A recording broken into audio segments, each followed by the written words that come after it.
Hi friends, എല്ലാവർക്കും പുതിയൊരു വീഡിയോയിലേക്ക് സ്വാഗതം. അപ്പോൾ ഇന്നത്തെ വീഡിയോയിൽ എൻ്റെ ബോഗൺവില്ല കളക്ഷൻ ആണ് കേട്ടോ കാണിക്കുന്നത്. ഒരുപാട് കളക്ഷൻസ് ഒന്നുമില്ല, കുറച്ച് കളക്ഷൻസേ ഉള്ളൂ. അപ്പോൾ ആദ്യത്തേത് ഇതുപോലെ വയലറ്റ് കളറുള്ള ബോഗൺവില്ലയാണ് കേട്ടോ. അപ്പോൾ ഇതിൽ നിറച്ചും പൂക്കൾ ഉണ്ടായിട്ടുണ്ട്. നഴ്സറിയിൽ നിന്നും കൊണ്ടുവരുമ്പോൾ ഇത്രയൊന്നും പൂക്കൾ ഉണ്ടായിരുന്നില്ല, കുറച്ച് മാത്രമേ പൂക്കൾ ഉണ്ടായിരുന്നുള്ളൂ. ഇതിപ്പോൾ ഇല കാണാത്ത രീതിയിൽ ഇതുപോലെ നിറയെ പൂക്കൾ ഉണ്ടായിട്ടുണ്ട്. കാണാൻ നല്ല ഭംഗിയാണ് കേട്ടോ. നമ്മുടെ ഗാർഡൻ അതിമനോഹരമാക്കാൻ ഒരു തൈയെങ്കിലും നമുക്ക് ഇതുപോലെ വാങ്ങിയിട്ട് വെക്കുന്നത് വളരെ നല്ലതാണ്. ഇതിൽ മുള്ളില്ല കേട്ടോ, മുള്ളില്ലാത്ത ടൈപ്പാണ്. ഫുള്ള് ചെടി മൊത്തത്തിൽ പൂവായിട്ടുണ്ട്. ഞാൻ കുറച്ച് വലിയ പോട്ടിലാണ് കേട്ടോ നട്ടിട്ടുള്ളത്. നല്ല വലിയ പോട്ടിൽ മണ്ണും മണലും ഉപയോഗിച്ചിട്ടാണ് നട്ടിട്ടുള്ളത്. ഇത് ഞാൻ റീപോർട്ട് ചെയ്തിട്ട് 2 തവണയാണ് വളം ചെയ്ത് കൊടുത്തിട്ടുള്ളത്. ചാണകപ്പൊടിയാണ് കേട്ടോ ഞാൻ ഇതിന് വളം ഉപയോഗിച്ചിട്ടുള്ളത്, രാസവളം ഒന്നും ഉപയോഗിച്ചിട്ടില്ല. പിന്നെ ഞാനിത് വെച്ചിരിക്കുന്നത് അത്യാവശ്യം നല്ല വെയിൽ കിട്ടുന്ന സ്ഥലത്താണ് കേട്ടോ. രാവിലെ ഒരു 7 മണിയാവുമ്പോൾ വെയിൽ കിട്ടാൻ തുടങ്ങിയാൽ വൈകുന്നേരം ഒരു 4 മണി വരെയൊക്കെ നന്നായിട്ട് ഇതിന് വെയിൽ കിട്ടുന്ന സ്ഥലത്താണ് ഞാനിത് സെറ്റ് ചെയ്തിരിക്കുന്നത്. വലിയ പോട്ടിലാണ് സെറ്റ് ചെയ്തിട്ടുള്ളത്. അപ്പോൾ നമുക്ക് ഒരു 2-3 വർഷത്തേക്ക് ഇതിനെ റീപോർട്ട് ചെയ്ത് കൊടുക്കേണ്ട ആവശ്യമില്ല. ബോഗൺവില്ലയിൽ തന്നെ പൂക്കൾ ഒരുപാട് വെറൈറ്റീസ് ആയിട്ടുള്ളതുണ്ട്, ഇലകൾ വെറൈറ്റി ആയിട്ടുള്ളതൊക്കെ ഉണ്ട്.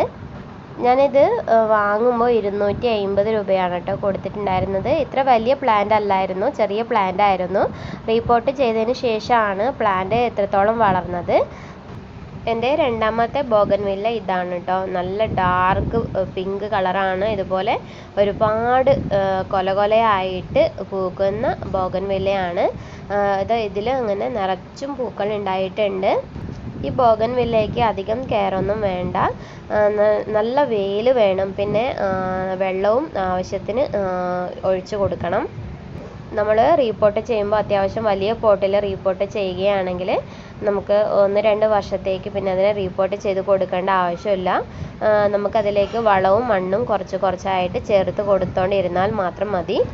പോട്ടിലാണ് നമ്മൾ നട്ടിരിക്കുന്നതെങ്കിൽ വെള്ളം നന്നായിട്ട് വാർന്നു പോകുന്ന തരത്തിൽ ഹോൾസ് ഇട്ട് കൊടുത്തിട്ട് നടുക. ഇതിന് കുറച്ച് ഇളക്കമുള്ള മണ്ണാണ് നല്ലത്. അപ്പോൾ നമ്മൾ എടുക്കുന്ന മണ്ണ് കട്ടിയുള്ളതാണെങ്കിൽ കുറച്ച് മണലും കൂടി ചേർത്തിട്ട് ഇത് നട്ട് കൊടുക്കുക. പിന്നെ മൂന്നാമത്തേത് ഈ ഒരു വെറൈറ്റി ആണ് കേട്ടോ. ഇതിന് ഞാൻ 50 രൂപയാണ് കൊടുത്തത്. ഇതിപ്പോൾ ഉഷാറായി വരുന്നതേ ഉള്ളൂ. ഇതിൻ്റെ ലീഫൊക്കെ കുറച്ച് വെറൈറ്റി ആയിട്ടുള്ളതാണ്. പൂക്കൾക്കും വ്യത്യാസമുണ്ട് കേട്ടോ. ഇത് പൂക്കളായി വരുന്നതേ ഉള്ളൂ, പൂക്കൾ വിരിഞ്ഞിട്ടില്ല.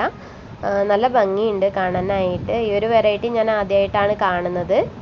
ഇതിൻ്റെ പൂക്കൾ നല്ല ഭംഗിയാണ് കേട്ടോ. ഞാൻ നഴ്സറിയിൽ നിന്നും കൊണ്ടുവരുമ്പോൾ നല്ല പൂക്കൾ ഉണ്ടായിരുന്നു ഇതിൽ. അടുത്ത വെറൈറ്റി മഞ്ഞ ബോഗൺവില്ലയാണ് കേട്ടോ. ഇതിപ്പോൾ പൂവ് ഉണ്ടായി വരുന്നതേ ഉള്ളൂ. ചെറിയ തൈകളായിരുന്നു കേട്ടോ വാങ്ങിയത്. ഇതിന് 50 രൂപയാണ് കൊടുത്തത്. അപ്പോൾ നല്ല ഉഷാറായി വരുന്നുണ്ട്. പൂ വിരിഞ്ഞിട്ടില്ല, വിരിയാറായതേ ഉള്ളൂ. അപ്പോൾ ഞാൻ എനിക്ക് ചട്ടിയൊന്നും ഇല്ലാത്തതുകൊണ്ട് ഗ്രോ ബാഗിലാണ് കേട്ടോ ഇതിപ്പോൾ നട്ടിട്ടുണ്ടായിരുന്നത്. കുറച്ച് വലുതായതിന് ശേഷം വേറെ പോട്ടിലേക്ക് മാറ്റാമെന്ന് വിചാരിച്ചു. പിന്നെ ഉള്ളത് വൈറ്റ് ആണ് കേട്ടോ. വൈറ്റും ചെറിയ പ്ലാന്റ് തന്നെയാണ് വാങ്ങിയത്. 50 രൂപയ്ക്കാണ് വാങ്ങിയത്. ഇതിലും ഇപ്പോൾ പൂവ് ഉണ്ടായി വരുന്നതേ ഉള്ളൂ. ഞാൻ നഴ്സറിയിൽ നിന്ന് കൊണ്ടുവരുമ്പോൾ പൂക്കൾ ഉണ്ടായിരുന്നു. ഇപ്പോൾ ഒക്കെ കൊഴിഞ്ഞു പോയിട്ട് രണ്ടാമത് ഇതുപോലെ തളിർപ്പുകൾ വന്നിട്ട് പൂക്കൾ ഉണ്ടായി വരുന്നതേ ഉള്ളൂ. വേനൽക്കാലത്തൊക്കെ നമുക്കിതിൽ നിറയെ പൂക്കൾ ഉണ്ടാവും. വളരെ ചെറിയ തൈ കൊണ്ടുവന്ന് വെച്ചാൽ പോലും നമുക്ക് നന്നായിട്ട് പിടിച്ച് കിട്ടുന്നതാണ് കേട്ടോ ഈ ബോഗൺവില്ല. അധികം കെയറും വളവും ഒന്നും ആവശ്യമില്ല ഇതിന്.